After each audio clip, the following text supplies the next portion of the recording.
Hicks Bay, just served 40 cows, looking for some more. Falkirk client for a long period. A yearling Hereford bull, see the thickness and the form. So the key here, I'm going to give you a bit of my IP, but I won't tell you how to get there. The key to all this animal selection is the bone-fat meat ratio relative to the live weight. And what does everybody do? We weigh. It's a mass. You don't know the percentage of that, do you? Exactly, and that's what we're about today. It'll give you the optimal animal that'll fit in with the sustainable farming. Be far better for the environment because it gives off less emissions. It's directly related to volume of food that is eaten. That's a proven fact. And if you're eating 24% less, up to 24% less food, you're giving less emissions, but they're the high productivity animals.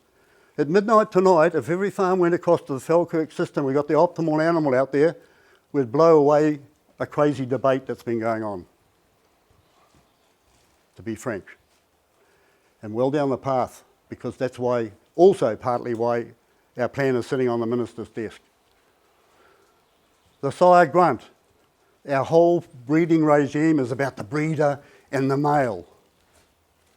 Well, I got news for you guys. You look at the girls, I only grew up with females.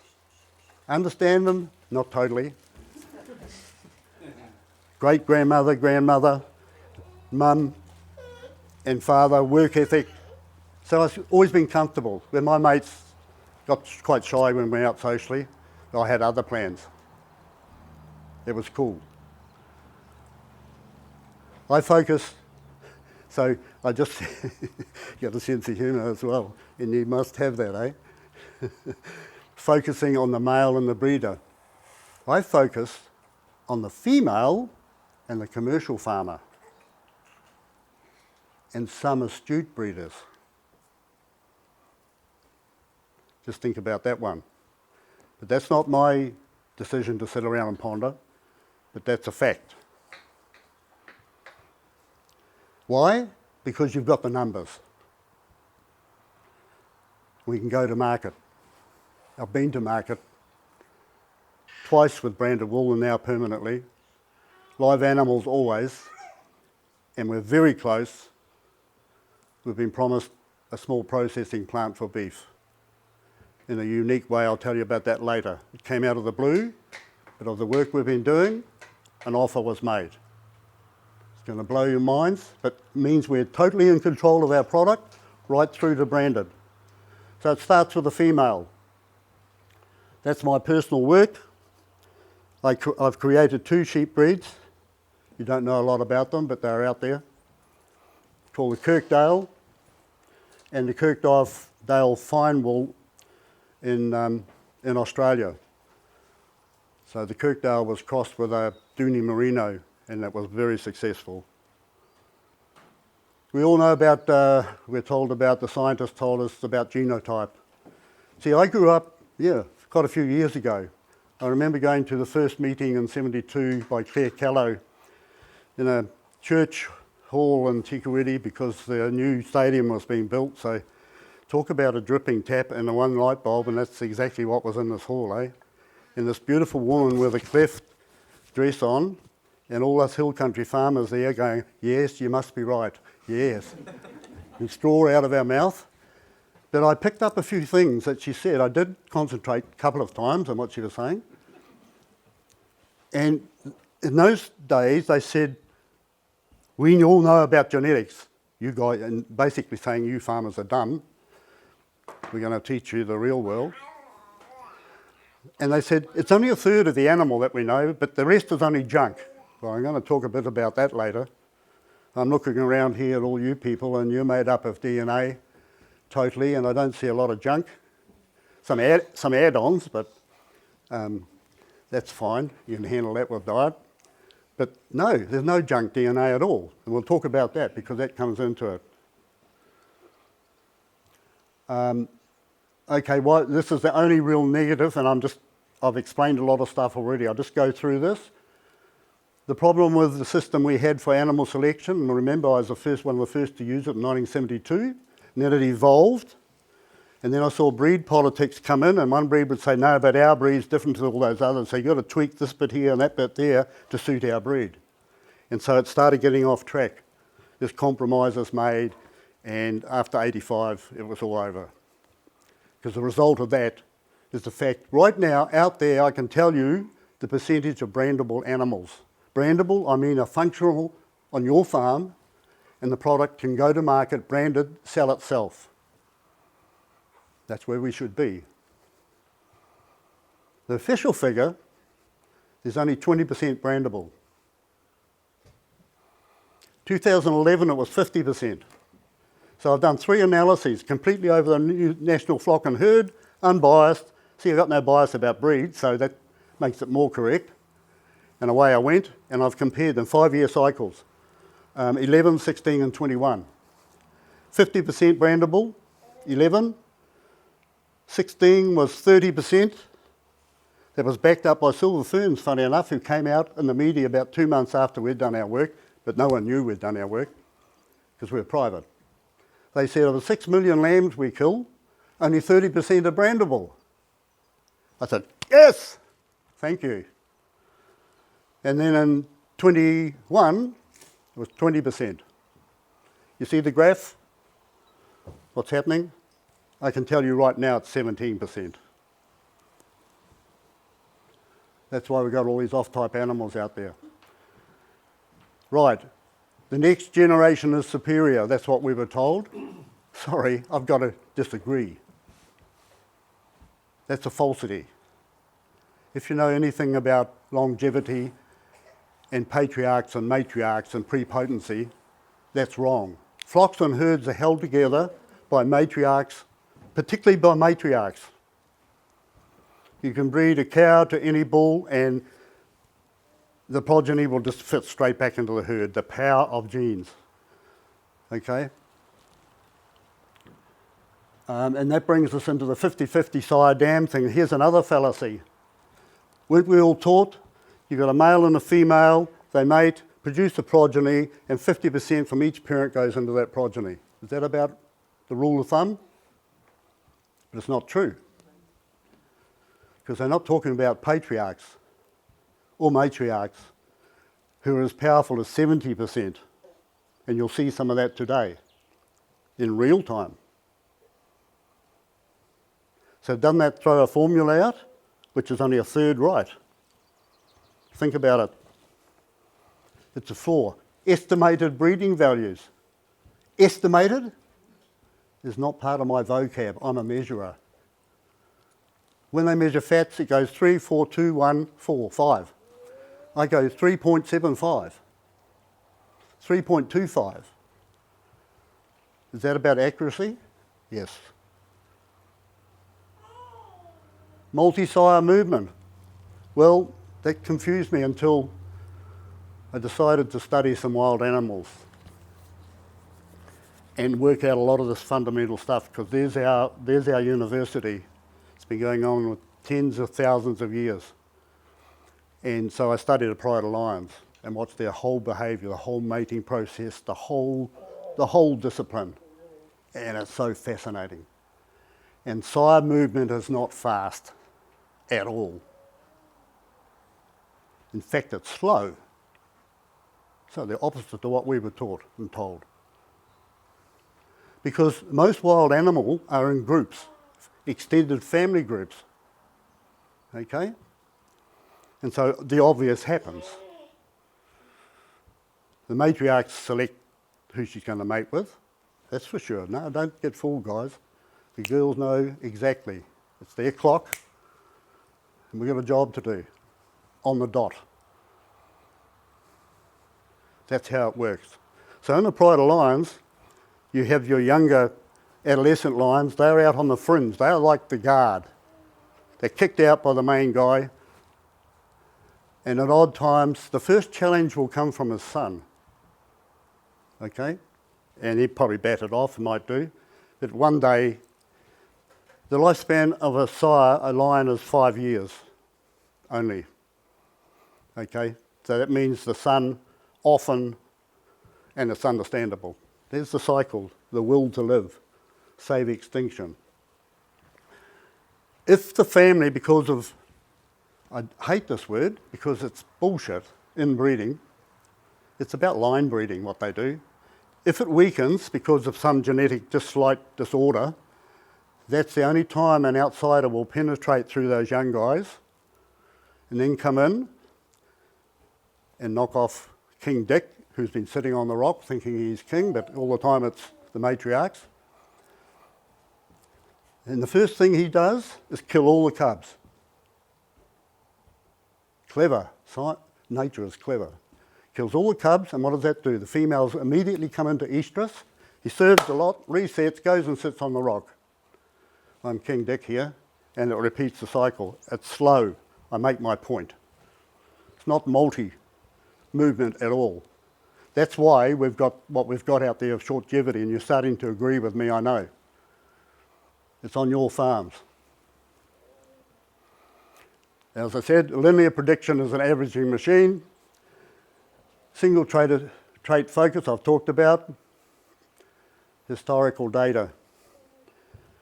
We measure pre-sale bulls and rams because an animal can change from when they say it's the best time to analyse a young animal, a lamb when it's how many weeks old, how many months old, but long before he's sold as a sire. What happens?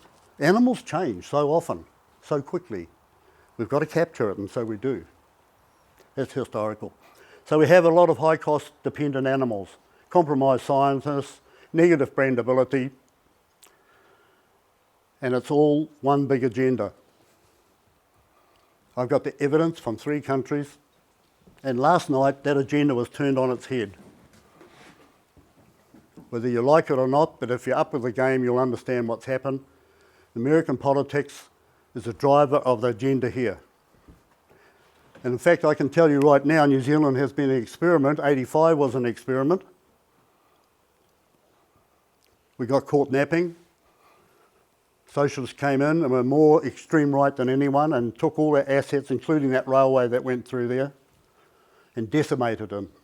Raped and pillaged. We had to buy it back for $1 and spend $450 million on upgrading it. See how it worked? Exactly how it worked. And we're no different. We've been threatened on the hills with plantings and all sorts of ideas. In a plan, that's fine. But the way it's been done, no. So phenotype. I talked about genotype. I was told that, oh no, that's just an environmental effect. It was a quick throwaway line. That's not true. I told you about the lions, and this is how it works. It's a physical constitution of an organism as determined by the interaction of the genetic component with the environment. Now that's a different thing. That's what your animals do every day. Every day. So it took me into the field of epigenetics, which that's what it is. Now it's the whole thing and all your DNA. It's all useful. That stuff that was called junk is DNA, and it also talks to the main trait stuff that switches them on and off and enacts them.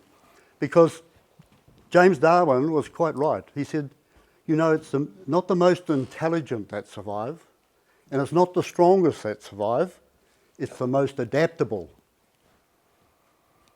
And so these genes, just as we sit here now, if it turned out hot, our genes would be working away to do something about it. DNA is not a permanent fixed thing. It's changing slowly over time and within conditions. So, here's the quote. Yeah, epigenetics has at its heart the realization that cells read genetic code more like a script to be interpreted rather than a blueprint that replicates itself. So that means it doesn't change. That's what we were taught. It's not true. The first part's true. So just to show you a little bit of the difference between boundary fence and different farming practices, it fits into your sustainability thing. Look at that. I remember in 1958 all this country was burnt And there's the permanent pasture. Right now, farmed differently with different animals. That side there has been sprayed at least 8 times to get rid of a problem. That side has never been sprayed. The animals with a high fibre diet have kept it fairly clean. They get it when they're young, in the regrowth. So there's the living proof. So that's also my work. My house is just out of sight down below here. There's another look at it. Okay? I hope I'm answering some questions. Genetic solution. Now I'll quickly run through. So first time I come onto the property of Robbie and John's here, we quality control the females. Say you've got 1,000 ewes. All I want is 600 to make the dynamics of that flock work. So I split them in that group into the 1,000 into 3 groups. Most farmers have an A and a B, but I promise you the ones you've got, and not saying that you're going to mate terminal to your 5s and all that stuff, but on quality, if you take off your poorer ones, you might mate them to a terminal. They are my C grade. It's called, C is for cash flow. ASAP. Stocking rate is another thing that got on my claw over my whole farming career. If you've got 3,000 ewes, what's wrong with 2,800? The 200 that were going to be mortality and you kick down the gully and pretend they weren't there, you turn them to 80 bucks when we sort. Put that in your pocket, give it to your wife, she'll be happy. She'll go and buy, and she deserves it too. See what I'm saying? So then out of what you say is your mateable group, I cut into that. Stuff that you can't see, but I've learned to judge. So we get an A and a B out of that, and we get the B site, you'll see it in some of the heifers over there, is a terminal, and we get enough. As long as I get 60% of those females, I can create enough retained replacements to make it work and fast track. So we don't keep anything out of that, the Falkirk B at all. They're gone, they're all terminated. We covered that. Strong immune system, objective measurement, natural selection process, yep, right, that's good, I'm fast tracking. Now here's an interesting, what do you see in that photograph?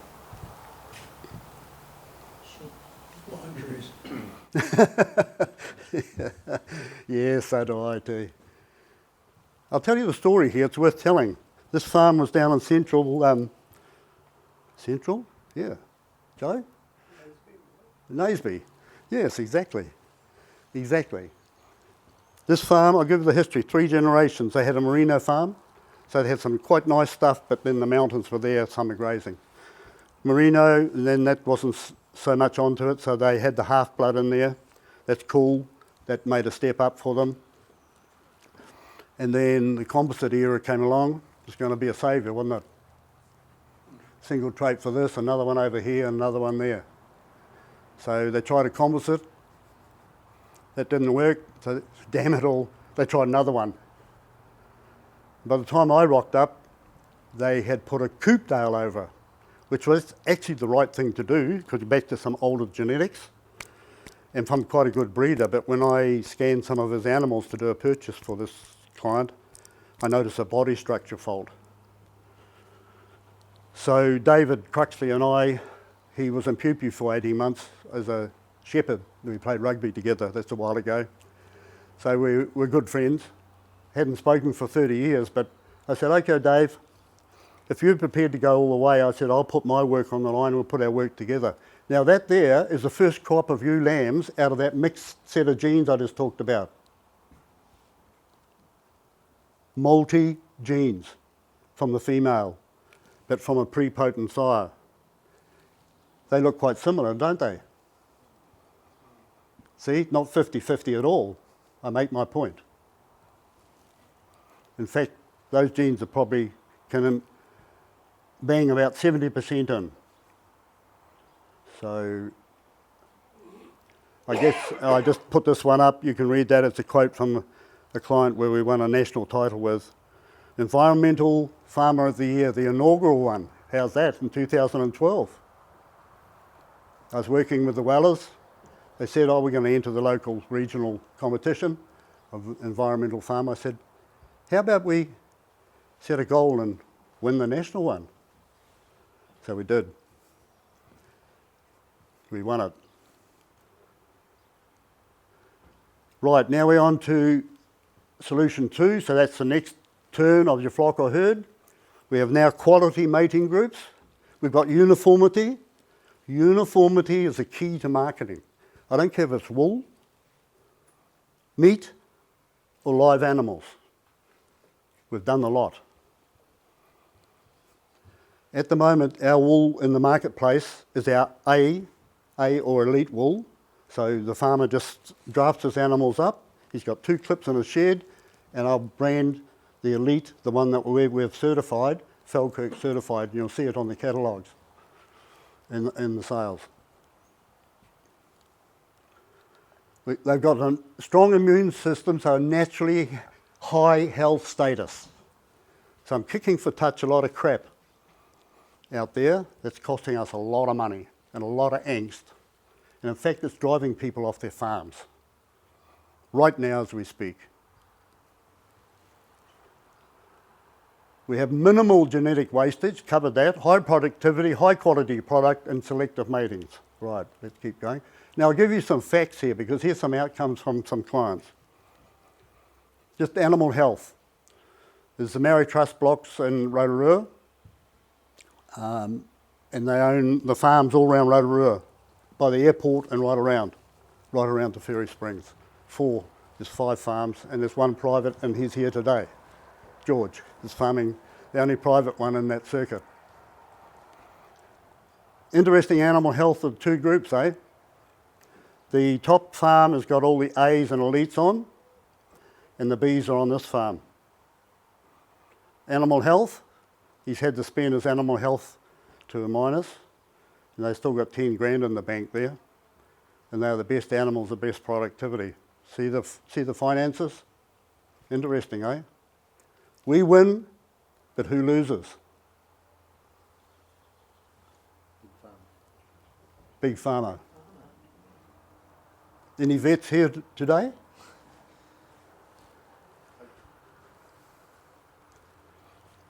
Sadly, they're the agents for Big Pharma. You ask any dairy farmer, his 2 high cost factors in his whole operation is animal health and heifer replacement. I explained why before. When you get 2.4 lactation, you've got to have a lot more heifers go in. So much wastage. Here's some Australian work with New Zealand Genetics. The young guy who went to varsity over here, he loved what we were doing in the days of Coopworth, Perrindale, Romneys. So he farmed Coopworths. That's a Boonera, that's the name of their farm.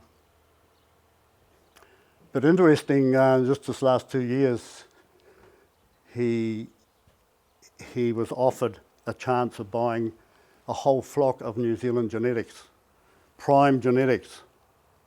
I'm not going to mention names at all, but they're sold up now in Australia, so he bought them, and we had the whole flock to analyse. I won't go any deeper than that, except it was a bit of a disaster, but there's his longer term genetics, the scanning, and there's the one from the top New Zealand Genetics. And there's the difference. That's another client down Lake Ferry. It's very good Romneys. Lamb weights. I'll talk about added muscularity on a cattle beast or a lamb, but we have added the first crop here on this particular farm, Wharanui, 2 Ks, you can see that, 2 Ks by what? $6 what? Just say 7. Let's be positive. Herd dive for $14 more a lamb. Here's some science. We've done a lot of science. Practical stuff you'll love. I've cut up animals all my life, dissected them, because it was my job when I was 10 or 12. Thank goodness. My parents were physical and busy in those days. I learned to cut up a carcass. I thank them every day. So we did a trial here, it was with David Cruxley's actually. He only had 35 kill lambs left. They were all fully good, but I wanted to look at the small difference. That's what makes the big difference financially, eh? You put the small pieces together and suddenly you've got $14 more ahead. Wow.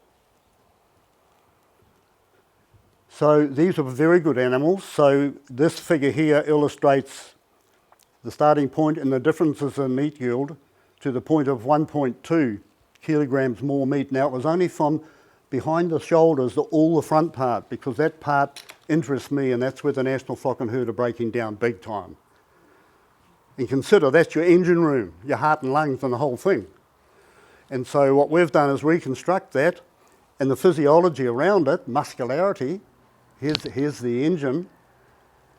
We've added, if you superimpose the worst genetics in New Zealand into that trial, and we've proven it, 2 Ks, $14. And that's not the end of it. I just had a call the other day from Australia. Here's a client of mine in Australia, and we've just won. Now, think about this. The mass of animals in Australia on the sheep world, I haven't got a lot of clients over there, but we've just won the national sheep lamb weight gain trophy of the whole population with that type of animals I've been now explaining. Okay? They're more efficient with their food. That was on a feedlot. That's fine. Food conversion efficiency starts with milk. They don't need a lot of milk. They need enough to run that engine. And then grass, and then grain, if you're into that. Ian, we've been going for an hour. We've got a bit over an hour to go. How about we just have 5 minutes off, okay? Everyone stand up. 2 hours, long time to be sitting down.